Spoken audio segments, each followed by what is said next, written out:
What's poppin'? What's crackin'-lackin'? My name is Isis Daniel, and I am the Millennial Summit. We are here for Tasting Thursday. Come on now. So I'm happy to be back. Okay, it's been a little bit. Did we have a Tasting Thursday last week? I don't remember, but it's been crazy. Traveling is a real thing in these millennial Psalm streets. Literally only here for 8 days technically, and I will be right back out on the road next week. Next week we will not have a Tasting Thursday because of this, but I'm still excited to have our Tasting Thursday today with the Cellar Geek. Come on now, Magnolia in the building. So I'm super excited. You guys, let me know, what are you sipping on and where are you tuning in from? How has your week been going? Because for me, I feel like it's been a blur.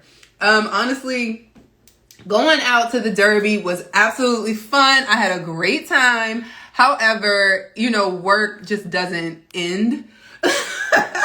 And so I have been hustling and bustling ever since I got back in town. And then I'll be right back out again next week. So if you're in Chicago, please let me know. I will be at Mayfest with La Crema Wine Experience pop-up tour. So please make sure you guys pull up on me if you are in Chicago. And then also I have some news for you guys. I got a special code, for Coravin. So if you are one of the people who are interested in a Coravin pivot, I have my sparkling preservation system, all of that. Wait till the end of this live tasting and I will tell you what my code is. Okay, so if you're interested, let me know. Let me see some wine emojis in the chat below. But let me also talk to you guys. Yay, the Cellar Geek is amazing. Well, she's about to be on here, okay?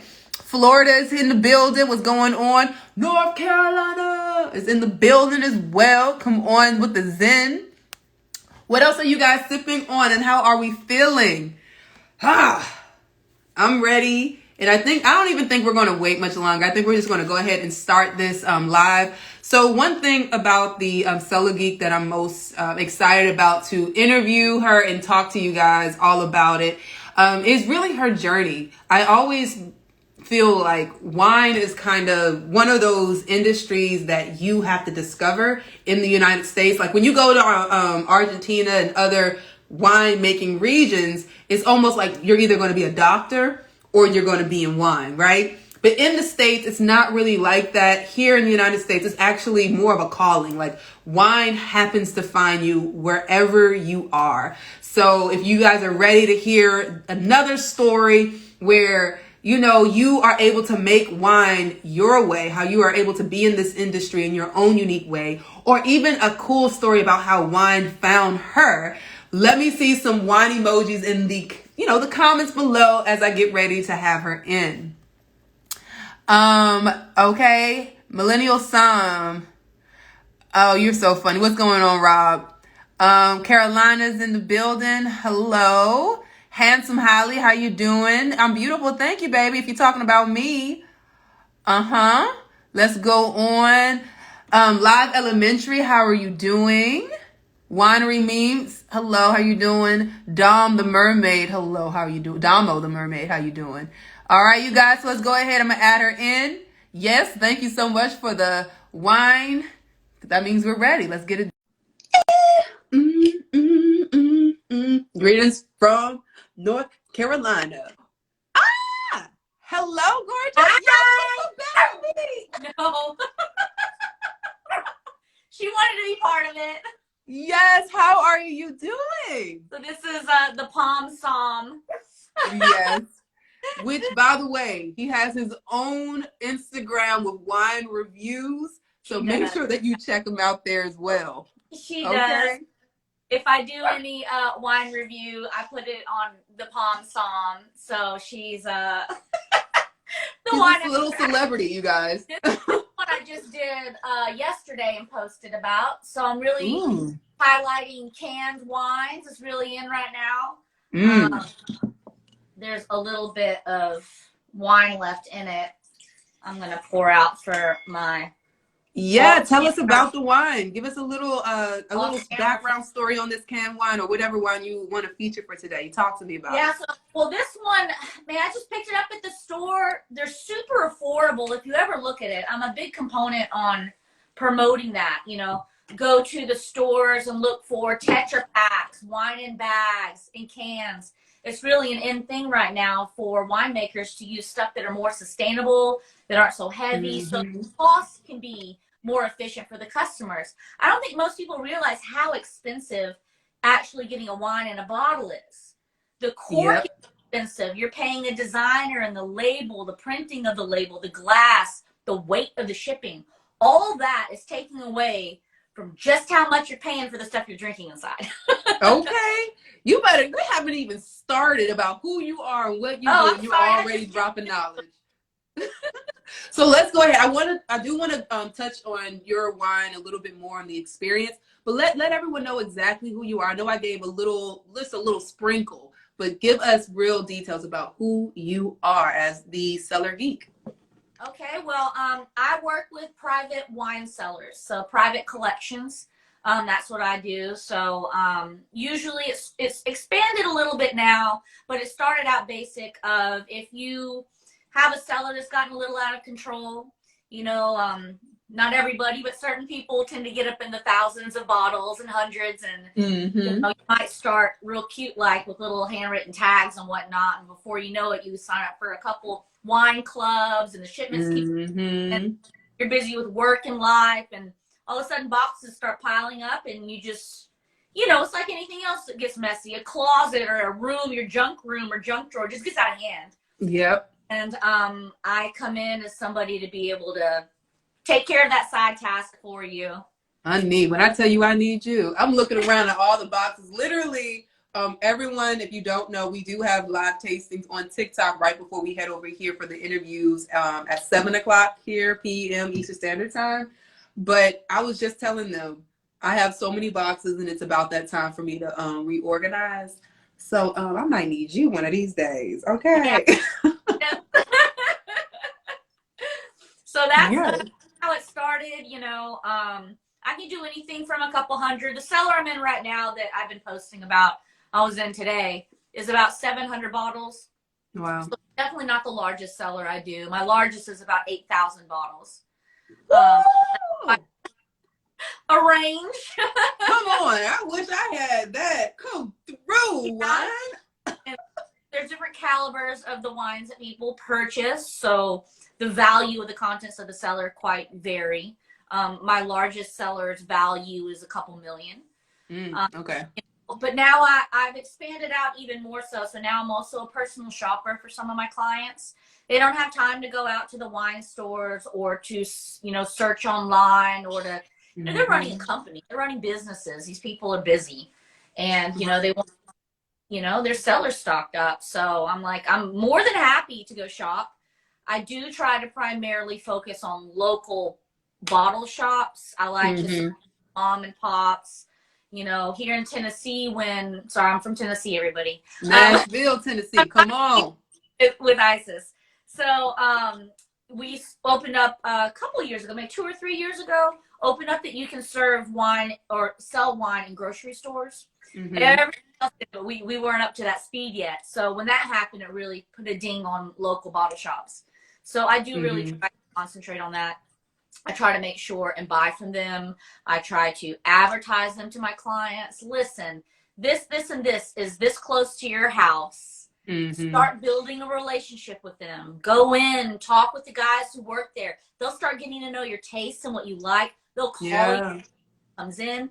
You know how that is. You build a relationship with your wine shop or, I call bottle shop sometimes. And I think that's really important.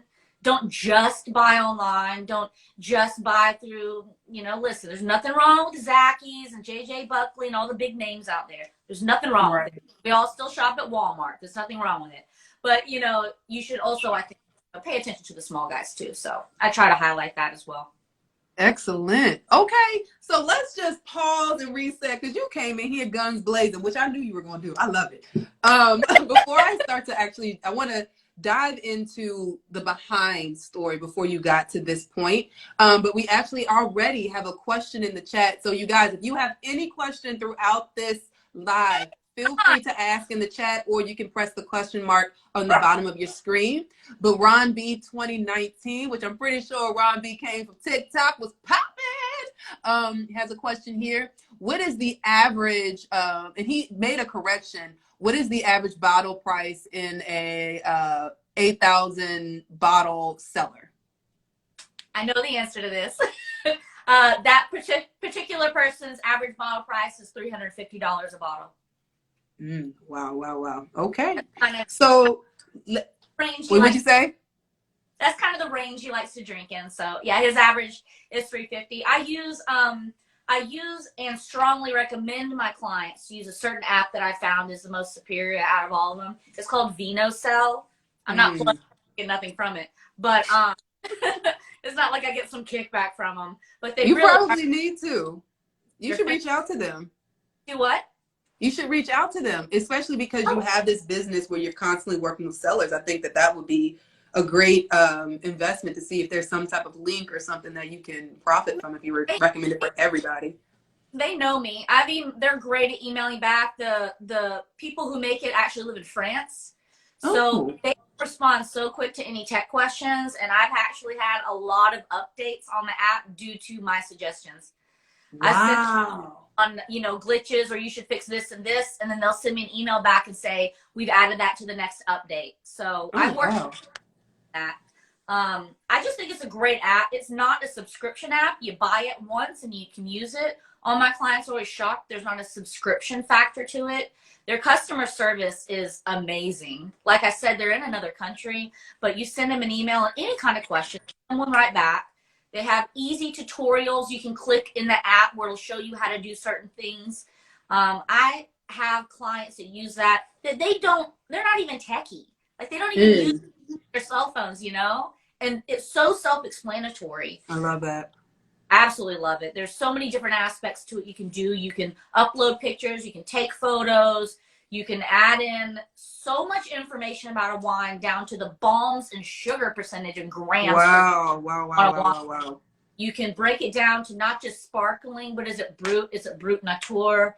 Which level is it? I mean, you can get so incredibly specific with it, or you could not.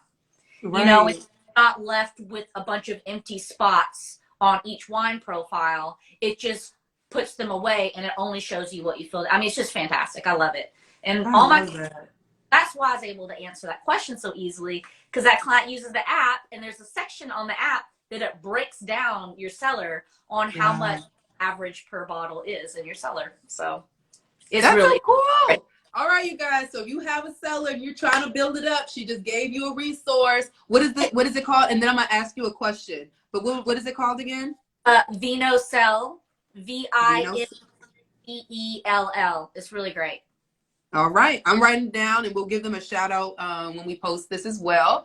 But let's talk. We're going to talk about the wine you're sipping, but I really want to dive into who you are. So we'll dive back. We'll come back to that. But tell us. So you are from Hawaii. You're now living in Nashville, Tennessee. It's not. What happened? What do you think happened to this bottle? Oh my gosh, it hasn't been opened yet? Corbin. Yeah. I pulled it out of my cooler and I told my friend, I was like, oh my gosh, what happened? I said, oh yeah, I Corbined a glass out of this a couple years ago and I forgot about it. So yeah. Love that. Come on. I do like, look at it. What happened I to thought this that would be funny because you mentioned Corbin at the beginning of this and I was like, the bottle I grabbed actually I Corbined out of. But yeah. And if anyone is interested in purchasing a Corbin, at the end of this, I will be giving out my code so that you can go and purchase. She has the traditional preservation system. I have the pivot and the sparkling wine. You can get this, okay, with the code. We will talk about that at the end. But talk to me. So you are from Hawaii. You now live in Nashville, Tennessee. You've been in hospitality for about 15 plus years, right? How did you get into wine, or is that the 15 years of experience? I got into wine for a lot of people that were broke servers. You try to make more money. So you're trying to learn about stuff to be able to get your ticket price higher. With me doing that, though, and buying books and really diving deep into studying, I realized it was really interesting. I really found it really interesting. I was like, you know, what's the difference between a Chardonnay? I don't understand. The varietal Chardonnay, but they're saying that it's different in California, or if it was made in France. Like, that doesn't make any sense. So then you learn about soil types and temperatures and altitudes and all the things that affect the varietal. And there was just it was like a spider web. You got into it, and then it was like so many different tangents on it. I mean, you could go into the tangent of soil types. You could go into how a winemaker makes their wine. There's all these different, right? You can do traditional. You can do something more hip and modern. You're changing it up. Steel tank, concrete tank. You can do pump overs. Then you get into, you know, so many different aspects of wine. It's just like, where do you want to pick from? Do you want to dive into the history of wine? Do you want to go back to when there were kings and queens, and champagne back then wasn't champagne that we drink now? People don't know this, but it was very sweet back in the day. Queens would buy, and it was specifically just for the royals. Plebes couldn't drink it. Champagne now, back then when there were people reigning countries, the champagne was made for them, and it was actually a very sweet drink. But it's so interesting to go back to that. Go back to Greek times when they used to have clay pots to store the wine in, and they would take pine resin to smear on the inside to stop the wine from leaking out and oxidating. So then your wine got preserved with a weird pine flavor. I mean, there's so many different aspects of wine you could dive into a book or research, and it never gets tiring. It's very interesting to me. You know, if I want to dive off on a tangent and learn about Slovenian wine, you know, then I can just dive into that pool. And, you know, it's just, I find it really interesting. You can never know everything. You know, you never know everything. But that's how you first began your journey, right? You first began your journey just reading all books. I mean, your favorite book is the Wine Bible. Let us know about that. I mean, as a server, we both have been in the hospitality industry where we think we know a lot about wine because we've been taught, but actually a lot of the wisdom came from our independent studies, right? Yeah, I didn't take any classes or anything like that. I mean, obviously I took the SOM exam to get the qualification, but when you talk to people that don't know about the SOM exam, they think you go to like some university and take a semester class or something. They go, oh, where'd you go to school to learn wine? I didn't go to high school. I bought books off Amazon and I read them, and I had a notebook, and I have notes on the margins and highlighters and, you know, all that stuff. And you're self-taught, and you're not only self-taught in books and reading, but you also have to self-teach in tasting, right? You have to palate, and your palate can't read about. You have to do that with drinking, and people do it in different ways. You can work in a restaurant, and you can be grateful enough to taste the wine when the distributors bring it in. You know how it is. You get to taste. You go, oh, it's distributor day, and you get to taste stuff better than what you feel in their tech sheets. I worked at 360 Bistro in Nashville, and was very gracious enough to have a lot of clients taste me on the wines they brought from their private cellars. So I got to taste some pretty phenomenal wines. But if you're not in the restaurant industry, you end up having tasting groups, right? You find other people that are like-minded, and you get your groups together, and you pull your resources together. Sometimes you have like brown bag tastings where the wines are in a bag, and it's all these different levels on tasting and training your palate. And that's something you can't learn in a book. You just have to do the legwork on that. Absolutely. I 1000% agree. I mean, even with my journey, all the studying, because I actually did go the study route. And I believe no matter if you are reading a whole lot of wine resource books out there, literature, which is plenty of resources out there, or if you took an actual class, you know, nothing really compares to traveling and actually experiencing it, which actually is a great segue because you spent 4 months in Australia, right? Down under. So how did we get there and what was that story? Just go on and tell us what happened. Well, I did with training my palate. I started going to tastings in Nashville. Some of the tastings sign up for dinner afterwards with the winemaker or distributor, whoever it was. So I preemptively signed up for this dinner with somebody I thought was an interesting winemaker. That happened to be Dave Powell of Torbreck Winery in Barossa Valley. So we did dinner, fast forward, we did some chit-chatting, and a couple months after meeting him, I got an email inviting me to come work at his winery in Australia. Right. As a poor person working at a meat and three, I lived off cans of tuna and candlelight, and I saved the money up for like months and made it there with $20 in my pocket. And come on now.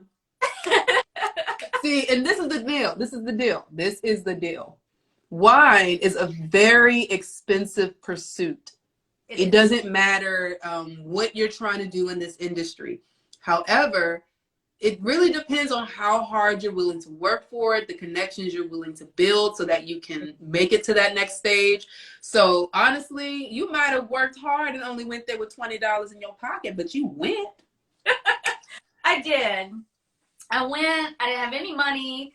My roommate, the only other person that was living in the cellar house at the time, happened to be a bit of a celebrity. His name was Gregory Useglio of Useglio Chateauneuf-du-Pape. And he paid for my bar tabs until I was able to get get a little change in your pocket. Yeah, helped me out. We became a tight knit group. We were 10 people that lived in the house all together and worked at Torbreck. So, people from France, Canada, Spain, California, then me from Tennessee. But so I worked there. So what you do as a cellar hand, if you work in a cellar or a winery, so during vintage, when the grapes are ready to be picked, usually wineries will bring on extra workers for that busy time of the year. Those extra workers are called cellar hands. Right. Cellar hands go anywhere from picking the grapes to also harvesting and making the wines, fermenting them, adding yeast or not adding yeast, letting the wild yeast, have a part. But they're there during that short period of time to get the grapes in, receive them, and get the ball rolling in the winery. And that's usually 3 to 4 months. So just about every winery will have what's called cellar hands, and they bring on people.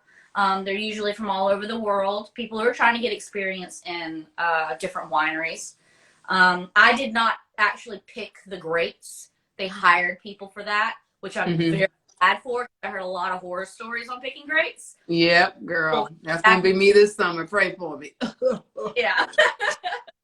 But I did. I received the grapes, fermented. We did pump overs. There was a lot of drinking throughout every single day because you have to, you want to taste the wine. So I say it to everybody. It is such a rare, unique situation to be able to taste wine during its process of fermentation. Just drinks the finished product. You don't get to taste as it's losing its sugars and turning into alcohol. The different stages of it, the different levels of fermentation. Tasting a wine that's warm because the yeast are partying like crazy in there and creating heat. They're eating up all the sugar and creating heat. And so you have to it's a really rare opportunity. I tell people all the time, if you can, when you visit wineries, do it during vintage. And maybe you can sneak a taste of maybe a white wine and a still fermentation that's still going through fermenting. It's really great. Don't swallow. Oh my gosh, you're getting me excited about this summer. You're getting me excited. I'm sorry to say it like that, but it's true. There's nothing and I'm telling any person who's interested in being in this industry or already started studying and haven't really gone out to wineries and had that hands-on experience, I'm telling you, there's nothing like it. Oh, we got a question in the in here. Handsome Holly said, "Can you buy bottles in mid of this process aging?" If your question is, can you get a bottle pre-order before it gets bottled? then usually no. Mm-hmm. Because the winemaker is wanting to make their product, right? They're the ones deciding how long is that wine going to barrel age, how long is it going to bottle age. All these decisions are made by the winemaker or the artist before you ever pick that up off the shelf. So no, that does not typically happen. I would say 99% of the time it doesn't happen. I love that you said artist. I love that you said artist, because that's really what's happening. Go ahead. I had a 1% opportunity where I was able to have bottled wine bottled out of barrel before the winemaker was going to bottle it. But that's not the regular. That's a rare scenario that happened when I was in Australia, and I friended the winemaker, and I tasted the wine out of barrel. He was going to age it for another 2 years, and I said, I think it needs to stop now and age and bottle. And so bottled me 2 bottles out of that barrel just like that. So I had something that nobody else ever had, and it makes you feel very special. The wine that we sold, so I work with Donald Patz, and we just sold it on auction last week. And that was the first time I was able to taste a wine that was still being aged in barrel. So the fermentation process was over. One of them was still undergoing malolactic fermentation. But it was a fun experience blending that wine together in January and then tasting it last weekend when we actually sold it as the highest sold white wine at that barrel auction. We are so happy, so proud. But again, you guys, this is what you need to be chasing experiences like this that will leave a mark. I mean, I have a wine called the Isis Cuvée now, girl. I need to get it in your cellar. It's probably in one of those boxes on your floor. Oh God, not yet, but it would be. I don't want it to be. I have to find a place to store it correctly, because I want it to last. I really want to keep at least 10 and taste one once a year. That's what I think I want to do. Yeah, for sure. Yeah. Oh, we have a question for you too. Go ahead. And I'll ask the question after. I'm drinking Hubba wine. I'm saying this because I see Hubba's commenting and sharing the story right now. Yes, so thank you. So that's this right here, the label. Excellent. A female-made wine. So come on. And is ran by somebody called Riley. Used to be Hubbard. I'm sorry, Riley. I don't remember your married last name now because it's new to me. But we actually worked together at Torbreck. And came back to the States. She went on the venture and opened up her own winery. It's really fantastic. It is a family-owned winery, like ran. Okay. All of her family members help her out there and everything. And she names all of her bottles after her family. Love it. Now it's called 2017. It's the 2017 Mushroomhead. And that's after her sister, which when they were younger, her parents gave her a bowl cut. Oh, no. Her and all her friends called her Mushroomhead. So she named the wine after her sister as Mushroomhead. So I guess she'll never forget that embarrassing moment of her life. No. People, did you have a fun nickname? When I was a little kid, they used to call me Gizmo, because I had big eyes. I had huge eyes as a child. Did you have a fun nickname? Yeah, nobody could pronounce my name as a child. Magnolia was kind of tough, so they would just call me Flower. Oh, Flower. That reminds me of Bambi. Yeah, like Bambi movie, yeah. I love it. Okay, so Phantom has a question for you. Does an expensive wine mean it's going to be a better tasting wine? No, it does not. And, you know, it's all preference. There's a cap. I've had extremely expensive wine in my life. I've been blessed to taste them, thousands of dollars a bottle. You know, and I've had just now canned wine that's under $10 a bottle. That's going to be, you know, $3-4 a glass, because there's 2.5 glasses per can. It's the milliliters for a half bottle. But no, it doesn't mean it's better, more expensive. I tell people all the time, there's so many different levels of wine and value, area and place, and so many different aspects. If there's a wine for everybody, you know, what you like, probably find something out there that's just your jam. I like to get people out of their comfort zone. So if they grab the same thing every time they go to the grocery store, they go and grab their mommy juice. I go, okay, you're grabbing that juice because it costs X amount of money. What if I can tell you can get a better quality wine for the same amount of money? Same price. Yep. Yeah. And so you just have to go outside of your comfort zone a little bit. But it's not a direct correlation. You do not do the arrow as the 5,000 bottle of wine is the best wine you've ever had in your entire life. A $20 bottle of wine you had on your honeymoon overlooking a great scenic area might be the best wine you've ever had in your life. Come on! Girl, you over there preaching and you don't even know it. It's about the experience. It's about your palate. It's about your preference. And if you want to have a wine that is a certain price, we can do that for you. We can find a wine at that price that, fits your palate. But as she said, we can also find an inexpensive wine for less than $20 that will fit your preference. No matter if your palate is sweeter, dry, if you like fruit forward, if you like that kind of any type of aging, deliberate oxidation, a little bit of nuts, a little bit of aged fruit. What do you want? We can provide it for you no matter what your price range is, right?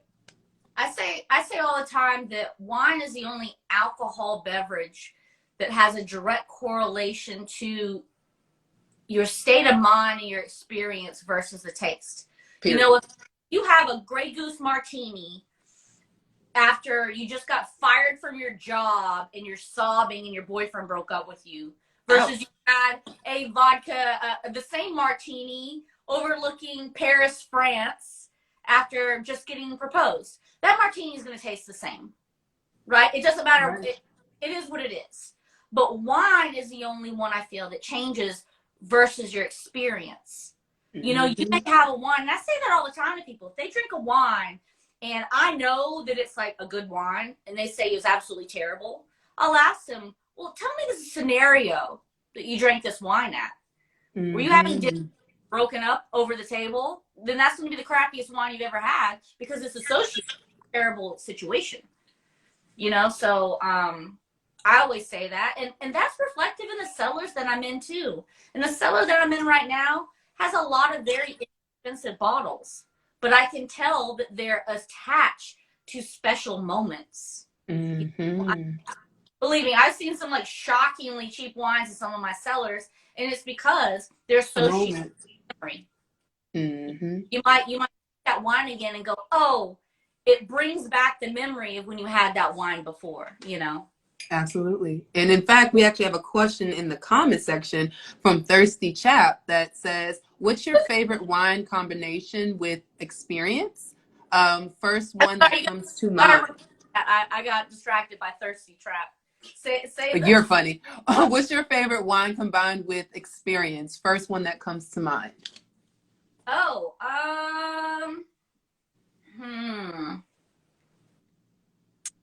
First one that comes to mind would be Torbreck the Laird.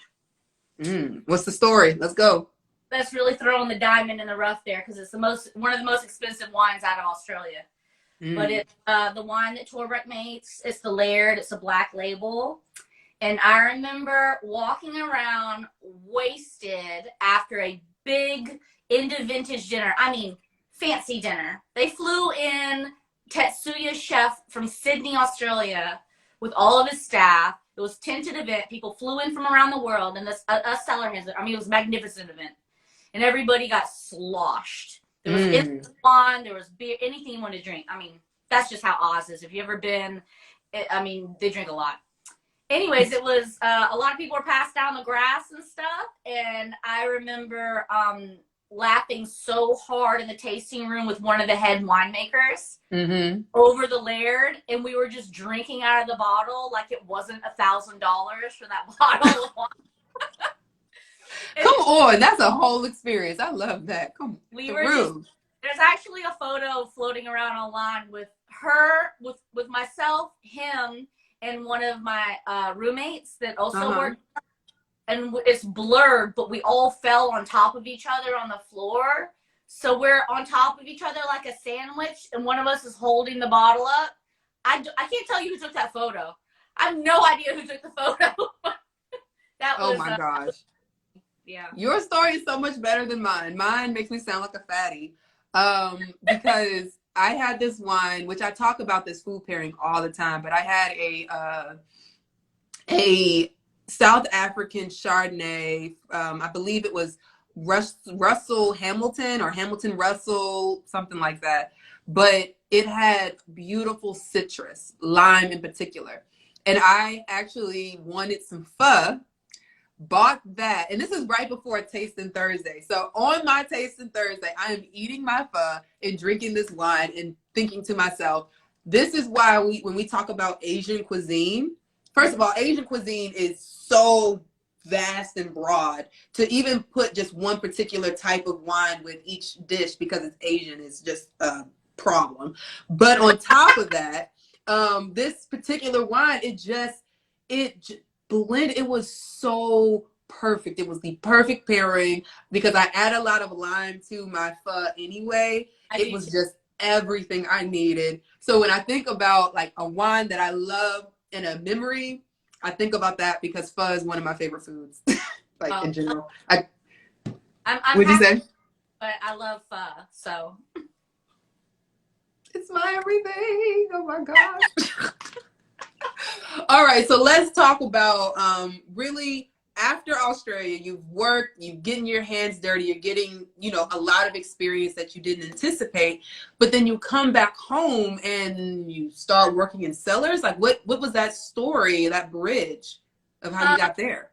I came back and was at that terrible job that I could barely make rent with.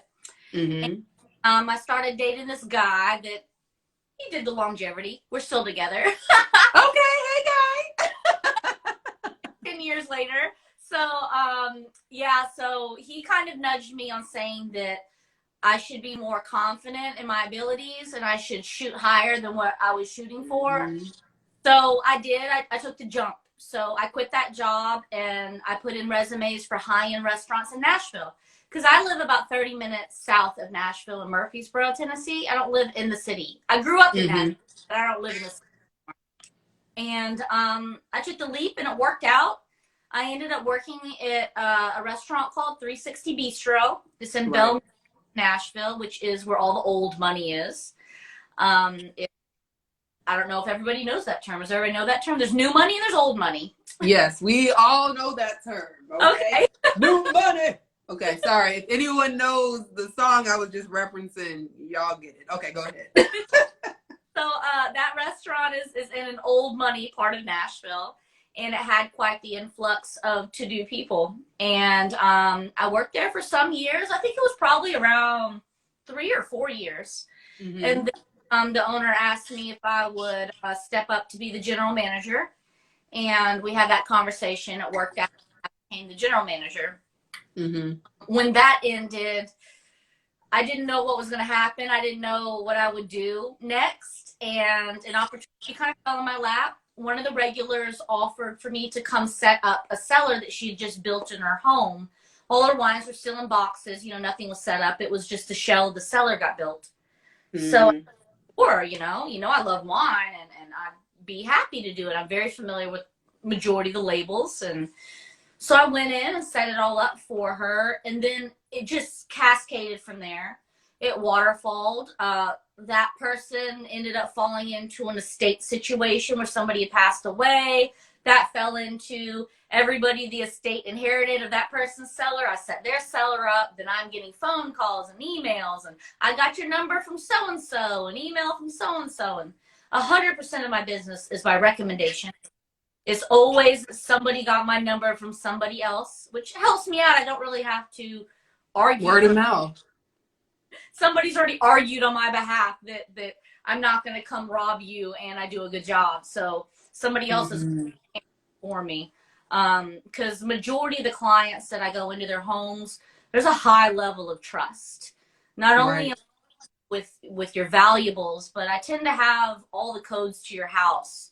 And most of my clients aren't even there when I go to their house. It's an empty home. They're traveling. They're at work. They're at some event. They're normally not even there. So, a lot of it has to do with trust. if you've watched any of the documentaries on people who are non-trusting in the wine industry, it's quite interesting, on the fraudulent wines that are made, the people that steal from people with off-site wine cellar storage, and there's a lot of bad eggs out there. So there is a bad taste in people's mouths, to be cautious, and rightfully so. Rightfully so, right. Stolen people. But that is the main thing that holds my business together, is the trust. I'm not going to fake the hours. I'm not going to fake your bill. I'm not going to steal from you. You know, I'm on the up and up, and luckily I have every client that I have vouches for me, so I don't really have that argument or anything for myself. I love it. Okay, so when I was on TikTok, I was trying to explain that wine is just one of those industries where you have to figure out where you fit in. And there is no one specific way to experience it, which is why I'm just so honored and happy that I could have you on, because I've never really talked to someone outside of Psalms that work in restaurants who actually manage a cellar. So if you are someone who is interested in pursuing this, what advice would you have for them who are like, you know, I love to organize. I think I could totally do this job. What advice would you give to them? I would say, if you live in Tennessee, don't pursue it. I don't want you to take my business. Come on, tell them, girl. Put the line on the screen. I want to put my secrets, trade secrets out there. Do this somewhere else. You know, one thing you have to know going into these cellars is you have to, first of all, be able to read a label, and hardcore read a label. Okay, almost every single time I go in a cellar, I come across a label I've never seen before, a wine I've never seen before. And I'll tell you what, I say it all the time: California is tricky. They are. They're some of the worst labels for me to read is California, because you don't really know where they are, or where the grapes are from, or where they're produced. Anything, it can be very confusing. Yeah, you can add more if there's something else. Yeah, I was dealing with that just today. So what you want to do is turn the bottle around and look at the back part and look at the website. Usually nowadays, if it's California, they're trying to be cool and hip and young. Turn to the back of the label and look at the website. That's going to be the actual winemaker. The front of the label is whatever name they want to label that wine, which, you know, if you're dealing with France, that would be the vineyard name or something. But in California, it's just some made-up name. They're naming, you know, Kermit the Frog, but really the winery name is Callisto. It's totally different. But the front of it is only going to show Kermit the Frog, the vintage, whatever else they're slapping on there. And you're fighting to find out who is Kermit the Frog, the producer. And it's not. What you have to do is sometimes it is, but you have to Sometimes it is. Sometimes it is. But look on the back of the label and look at the website, or even look at the winemaker. Sometimes they'll say the winemaker, and that last name will line up with the winery. You just have to do a little bit more looking on the labels. But that's also why I like wines that are more old world, which is anything in Europe, right? Because, I mean, I know a brand that I love and I stand by, but they actually are a wine that's based out of California, but they source all of their grapes from Colorado. So, you know, they don't really mention on their bottle that their grapes are from Colorado, and that's going to add another layer of experience of your wine. But, you know, you have to almost just do the work and figure it out. California is very tricky. You know, I would use different words to describe that situation, but how would you word it? No, I'm open. Well, correct me. How would you word it? And of people who source their grapes. So sourcing grapes, unfortunately, it is a scenario some winemakers have to do in wineries because they don't own their own vineyards, right? That's very difficult. Right. You usually do have to buy from people's vineyards. But depending on the price level you're looking at your bottle, some of those people who source the grapes are going to be of the grapes that person doesn't want. They're the reject they're selling you. So, and I just listened to a podcast today about this on, if I have to hear one more person say that the wine starts in the grapes that are on the vines. And I mean, I get that. People say that a lot, but it is. You have to have good ingredients to make a good dish. You do have to have good ingredients. Yes, absolutely. And the problem I have is that some wineries that are, of a certain price point for their wine, and when they do source, which is just, it's the battle of the beast, it's what you have to do. But that person who's selling in their grapes is not their top-notch grapes. It's not even top-notch grapes. It's their garbage grapes. It's the ones that they need to profit on. And, that's not the case all the time. No, it's not. Because there are some vineyards that are specifically just farmers, and they are there so that you can purchase. So we want to just put that out there. Not all outsourced grapes are bad grapes, but she is saying the truth that a lot of them, especially if they are a vineyard that grows their grapes and uses their grapes, you are getting the leftovers. That is true. Well, that's just like the wine I'm drinking now, Hubba Wines. Riley doesn't own any vineyards. She buys sources from all vineyards. She does try to only buy from family-owned and ran vineyards, though. Yeah. And there's a beautiful harmony to winemakers and wineries who have a standing relationship with these people who own the land and work the land and sell their grapes. There's absolutely nothing wrong with that.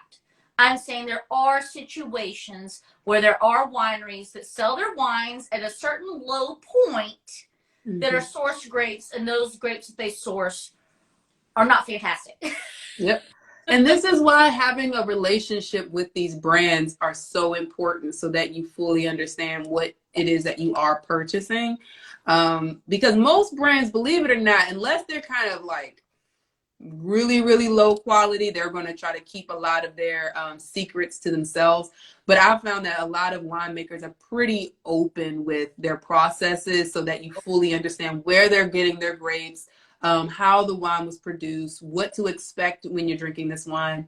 So if you feel some type of concern, just do a little more digging into the actual wine that you're drinking, so that you're fully aware of what you are experiencing. Would you agree with that?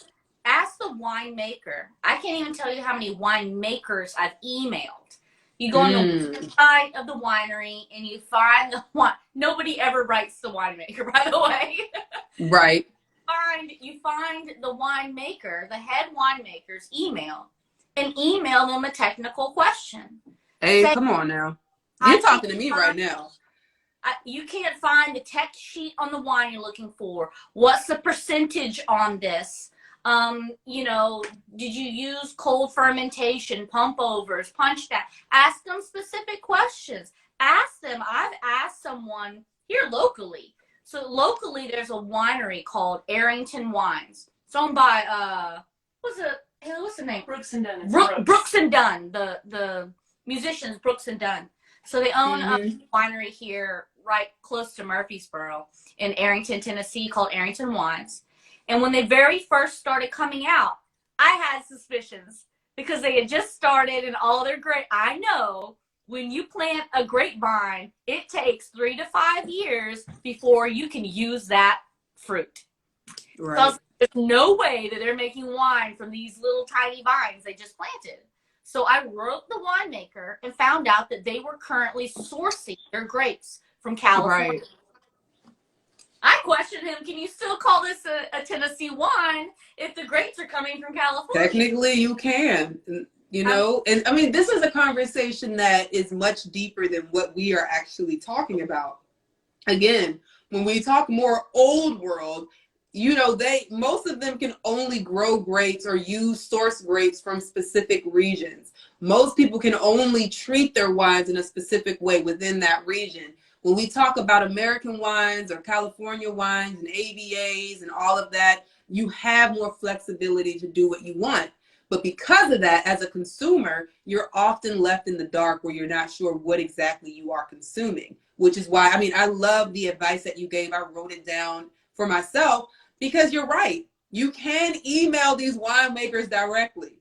Absolutely. And they want to share. They want to talk to you. That's what my experience has been with winemakers. I don't even know why I never even thought to email them directly when I can't find the text sheet.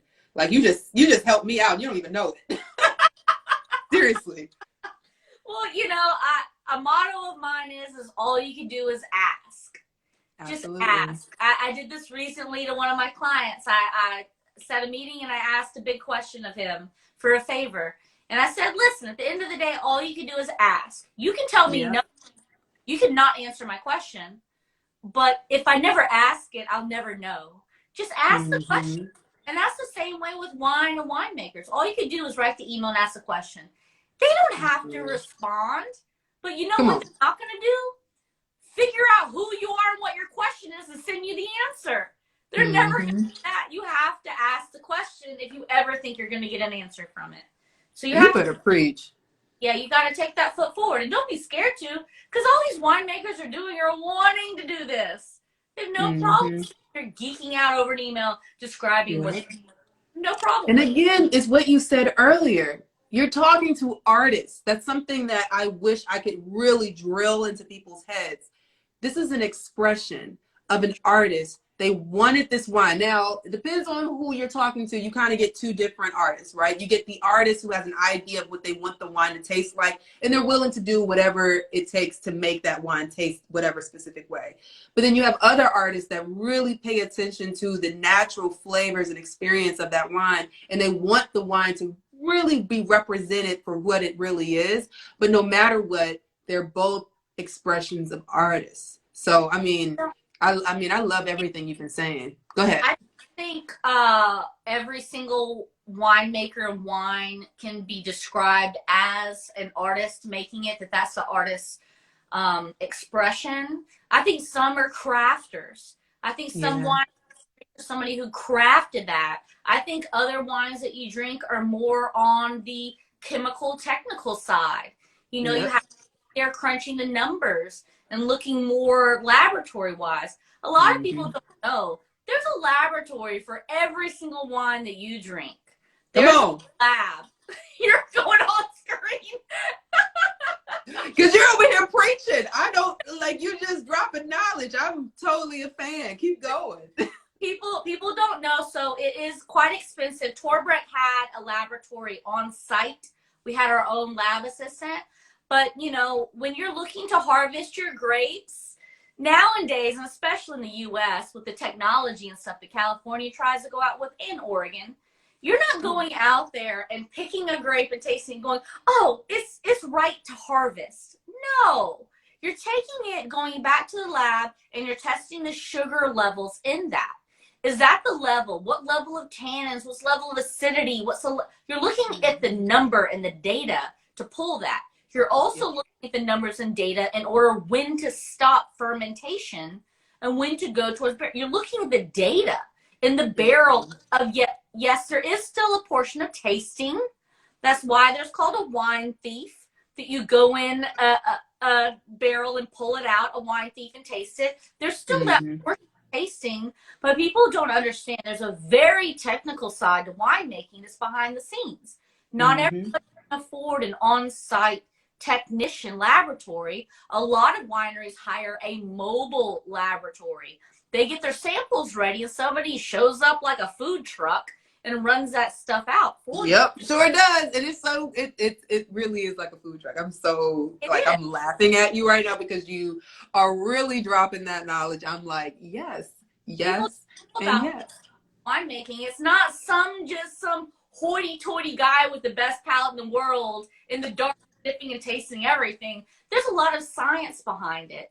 And that's also why a lot of scientists move from being whatever field they're in. They transition so smoothly into the wine industry because a lot of scientists that come into the industry, it goes back to that artist conversation, right?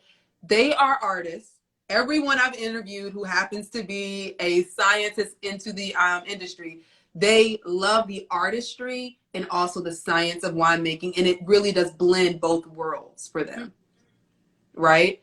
I see a question up here that I scrolled up to. H Lane Design said, do any brands in Europe do that? I'm pretty sure we're talking about outsourcing and all of that, even crossing countries. So to get any grapes from California and, you know, make it, I don't know, in Spain, like, is that something that you are aware of that they do? No, because of the cost of shipping. You're going to lose lose that discount with the cost of putting it on a plane or a ship and shipping it over, even if it's in balloons. You're going to lose the cost of shipping, also the time that it takes to ship over. It's just harder, and there's no need for it because they can source it in their own country. There's plenty of things like that you can source where you're at, so they don't typically go outside of. Now, if you have, and there's plenty of crossovers with this, if you have big wineries that want to explore another country making wine, they'll do a subsidiary company. You know, Rebel Andes is one that is a big winery. I think it's a Bordeaux company that has expressed, or even collaborations. They'll want to, you'll get like a Bordeaux house that wants to make a wine in Argentina or Chile or somewhere like that. Yeah.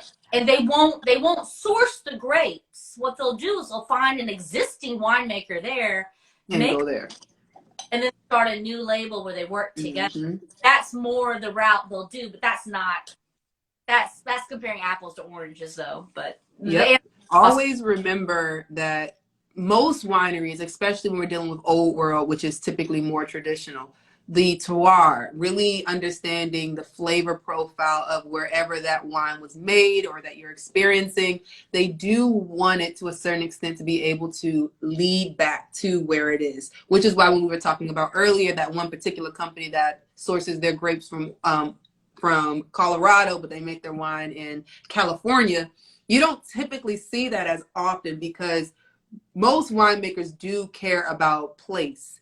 Of where that wine was grown and also made, and they want you to be able to taste it and kind of lead it back to where it came from. So it's not as often, at least from my experience, right? No, and it's tough because you have descriptions on the back of labels that can really, really fool you. You know, there's a lot of man, they lie. We just, I mean, really what my question is, even let's talk about that. We don't have a lot of time. Usually I try to keep an hour and I don't want to kidnap people, but we're having a great conversation. This is something I want to talk about because how often is it when you read the back of a wine bottle or you look at the text sheet, a lot of their experiences that they describe, I find that it's not true to what my experience is. So is that because they tasted the wine before bottling and they wrote out this expression and then they bottled it and it's been some time and it slightly changes, even though it's not supposed to change, I mean, by that much? But do you have an answer for that, for why it doesn't always line up with what their description is on the back of the bottle? Yeah, even how the wine looks. Like there have been times when they're like, yes, salmon color, and you're looking at it like, this is a vibrant pink. I don't understand. You know, I would lean towards a very negative answer. You can say it, you're in a safe space, but try to just make it sound nice.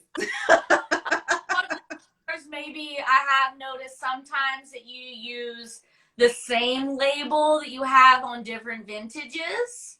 And that's probably the winery's cost efficiency. They're having to use the same label with the new vintage.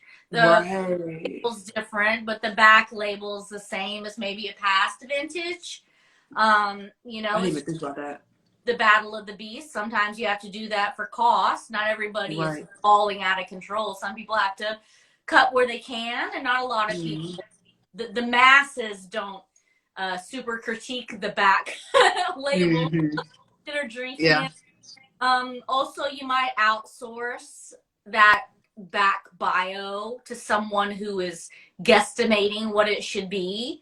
You know, sort of like you do if you outsource somebody to run your social media page or something. They might not understand your point. They're like, oh, it's a Chardonnay, so it's going to taste like this rather than actually tasting it. They might not truly, just like anything else you hire somebody to do, they might not truly understand the essence of you or what you stand for, but they're going to, you know, roundabout summary, they think they've nailed it. Then if you have come along that really looks closer to it, might go, this is not correct. But the average person probably won't catch that. The average probably won't catch that the back of that label is not exactly what the wine is. You know, it's just, they're like, yeah, it tastes like wine. Sounds about right. A lot of people too, I've learned when they're tasting wines and they hear people talk about, oh, I smell cassis and dark blackberries and unripe acidity.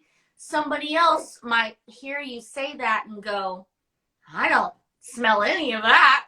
Right. I smell wine. Yep. Listen, every tasting I do, all right, especially since I've been doing these live TikTok tastings, there are a lot of people who come across the live and they've never even, been told that you can assess a wine like that. They don't even know that you can do the same thing with spirits and beer. Yes. A lot of times we'll talk about wine and we'll make it seem like, oh, wine is just a very specific experience. When no, you can actually do this with almost all spirits. Talk about right? Gin. So you can bring gin down the floral and the citrus. I mean, gins are so different. Yeah. Come on, Julie. And then, it's with beer, I like to talk about beer as well, because I think that the approach to wine versus beer is very different, although there are a lot of similarities in how you can experience and talk about beer and wine. So I want people to kind of demystify the wine experience and just know you can just drink a wine that you like, just like a beer that you like. But of course, you can dive slightly deeper into the full experience of how this wine was made and broaden your horizon and try other things. But just don't be intimidated. That's really the point of what I'm saying right now. My guy for 10 years. And still, every single time he tastes and drinks a wine, he'll go, tastes like wine. It's so true. It's so true. It's not, you can, listen, I can go deep into a description of a wine, but that is the minute amount of people that are interested in what in the world are even talking about. Talk about it. In it. They're like, you lost me at your first descriptive word. You've lost me. That's not the majority of people that buy and consume wine. The majority of people that buy and consume wine are, I hate to demograph here, but they're women that have been working all day at home, cleaning the house, got a kid to care for. That's a reason why wine is called mommy juice. Listen, I have my friend's wine right here. Have you seen it? Have I showed it to you? It's called mommy juice. Mom juice. Yeah, yeah. And her wine is 14.4, which I actually think it might be slightly higher, 14.4 ABV alcohol. Listen, and it's actually a pretty good Pinot Grigio, by the way. But mom juice. I'm a somm. I've been in the wine industry many times over. I know all the different aspects. But at the end of the day, when you buy your wine, that's your property. You can drink a wine straight out of the refrigerator if it's red. I know people who do that. They like a cold red wine. You talk to wine, that's like crossing a double yellow line with your car. It's unheard of. Like, you don't do it. Mm-hmm. But listen, once you buy it, it's yours. Yes, women and anybody will drink a cold red wine. You will drop ice cubes in your wine. I've heard people adding Sprite to their white wine. They'll do anything they want. It's your property. You bought it. Drink it how you do get to do whatever you want. I do agree with that. Because listen, you might have a tough day, and this might be your little essence of happiness that you're having. And people don't realize that when we describe wines, and I can go in depth, and people who are obviously knowledgeable about wine can go in depth about soil type, altitude and temperatures and history and black currants and this and that. You can go deep into it. But also, let's keep it real. Let's talk about the actual consumers about wine that are the majority that people don't talk about. They don't care about those descriptors on the back of the bottle. What they care about is how does it hit them and where's the price point? Yeah. Well, actually, I believe it's more 3. Because number 1, or 4 if you want to say, whatever I talk to people about wine, I need you to ask yourself, what do you like about it? And what don't you like about it? Because those 2 points really define your next experience. Because I don't want you to judge every Chardonnay and feel like every Chardonnay tastes the same. I don't want you to drink every wine from this particular region and think that every wine from this region is the same, right? Like, ask yourself those 2 primary questions. And then I also believe, like you were saying, price point, everything else that kind of goes into it, because this will influence the next bottle of wine that you purchase, which is what, you know, we as industry folk really want to promote, right? Well, I tell people all the time, if they no question's too small, right? I tell people all the time, they go, Mm-hmm. "Oh, I don't want to ask you that question because it's so minute." I'm like, just Nope. I can give you an answer to it. I have people asking me, "Well, okay, when I go to Aldi's to look for wine, what should I look for?" And I've simply that on tips on how to get the best bang for your buck. Come right? on. You're going to grab a Cabernet Sauvignon from Aldi's. You're looking at least a $10 and under bottle is your price. Mm-hmm. For cheat sheet, look at the alcohol percentage on the bottle. Because guess what? A lot of wineries add water to their wine. That is so true, you guys. They do it. And if you pick up a Cabernet Sauvignon for $8 and the alcohol percentage is 12.5%, you just bought you a bottle of water. It's like true. You're not getting the bang for your buck. So you need to know what wine varietal you're going for and what typically the alcohol percentage is. You can find cheaper bottles, no problem. Just don't get faked out into a watered down bottle, because then you're not getting your value. But the truth is, you guys, and what she's saying, it's so true. But even a lot of the expensive brands that we know cut their wine with water. And they do usually talk about bricks, which we've talked about in the past. There's a Suzanne video if you guys want to check out everything on bricks. But a lot of brands, especially even the high quality brands that we are accustomed to buying, actually cut their wine with water. Yep. It's not necessarily a bad thing, but depending on the experience you're looking to have with your wine, it could be. So just something to keep in mind. Yeah, you're speaking facts on that for sure. If you get your wine coming out to 15.8% alcohol, I get it. You want to have it more closer maybe to 14.5%. I get it. It's out to be too hot of a vintage. You got a hot wine. I get it. But that's not the majority of people who cut down their wine with water. It's just not. It's not. Going to look for bargain bottles. There's certain tips and tricks you can look for to get more bang for your buck. Really spend that $8 for the bottle and get something more worthwhile. If you're looking for something to cut out a hard day at work and you're paying $8 for a bottle, you shouldn't be drinking half water. It's just a very easy answer for it. You're just looking at the percentage. If you're looking at a Cabernet Sauvignon from California, it needs to be, if you're going for $8 bottles, 13.5% at the lowest. It could be solid 14 to 14.5 and higher. But if you're looking for the cheaper bottle, I get it. They might water it down a bit. And we want to be careful. I want to be careful because people are asking certain questions and I don't want to steer them the wrong way. Just because the alcohol is low does not mean that they cut the wine with water. Okay, so this is just a conversation that we're having. It does not go across the board.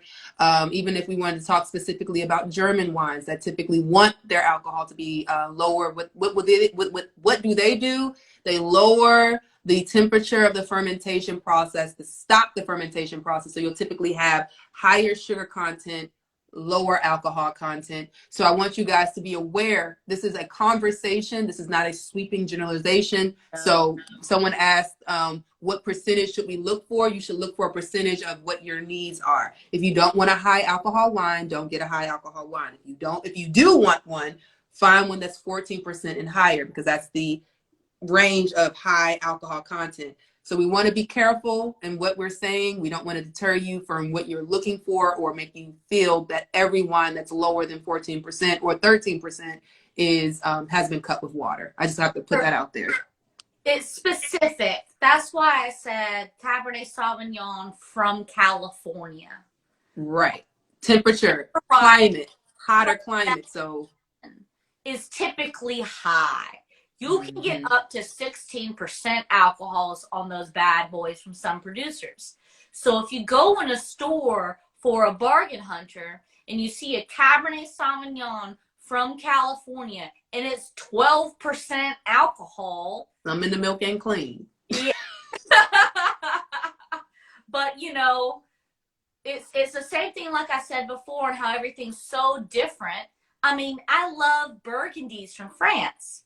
Red Pinot Noirs from the Burgundy region of France are typically 13 to 13.5% alcohol. That is not watered down in the least. That's what it is. The climate's different. The alcohol percentage is different. It's not all the same. When you introduce sweet wines into it, it's a different alcohol percentage. If you find something low, yes, you're not going to get wasted off a 10% alcohol. You're not. You're going to get a lot of sugar off of that. But it's not low because they cut it with water. It's low because they stopped the fermentation process. I say this a lot. People don't understand how wine works. This is how I describe it, okay? You get the grapes in. The grapes have sugar in them. And then there's yeast, and the yeast goes, nom, nom, nom, nom, nom. And they poop out alcohol. Come on, poop. They poop out alcohol. That's what they do. So if, during the process of these yeast having their buffet, you stop them by cooling them down too much and making them stop eating, for instance, they'll stop eating the sugars. So they've only pooped out so much alcohol, the sugar still remains. There's no cutting down of that. That's how Rieslings are made. They stop that fermentation. That's how ports are made. They stop the yeast from buffet eating the alcohol and pooping the alcohol, eating the sugars. Ports stop that by dumping in a bunch of booze, and the booze stops them. Cognac it's too high. The sugar level is still there, and the alcohol percentage is high because they poured in cognac to kill the yeast off from buffet eating the sugar that came off the grapes.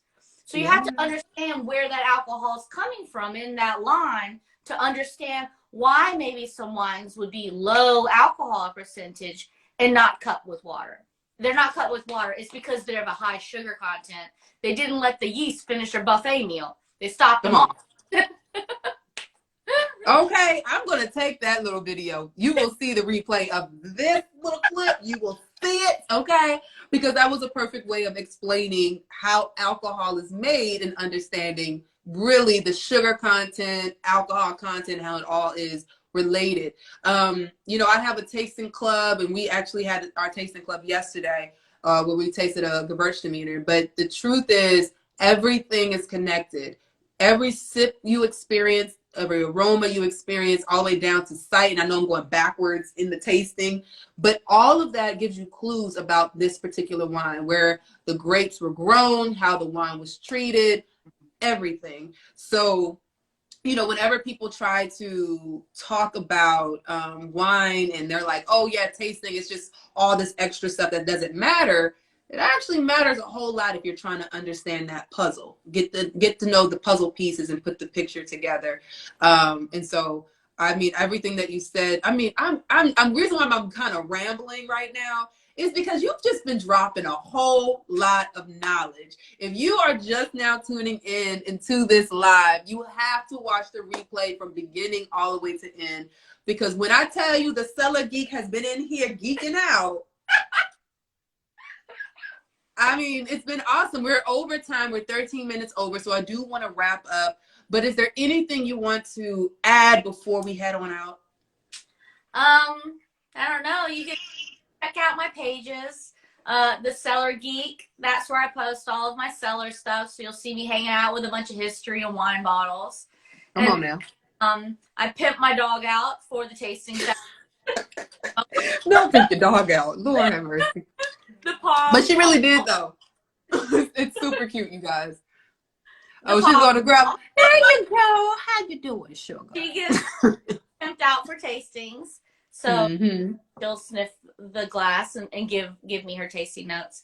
So I put all wine reviews on the Palm Psalm. I don't want to mix wine reviews and cellar work together. So I kept, thank you, honey. Separately. So I do the Palm Som will have a lot of pictures of a Pomeranian and wine. And then the reviews obviously are for me, not from her. Yeah. Right. Just in case we need to say it, just in case. All right, you guys, let me see some wine in the chat. Just send some love to the lovely Magnolia. You have been absolutely awesome. I'm clearly going to have you back on the show because you just have way too much knowledge. And I want to encourage anyone who's interested in being in this industry, please follow in her footsteps. Read as much as possible. If you need help, we do have a book club, the TMS book club if you're interested. But honestly, what I love most about your story is that you invested in yourself. You also took advantage of any opportunity that came your way to further you in your career, whether you did it on purpose or not. What's going on, Fine Travel? But you really did take the time to invest in yourself and create a lane of work for you that I think is just so vital and necessary. So thank you. Let me pour some wine so we can have an official toast to you, your journey, and everything that you have next for yourself. Honestly, I think you're awesome. So cheers to you, to Palm Som, and everything you have going for yourself. Cheers.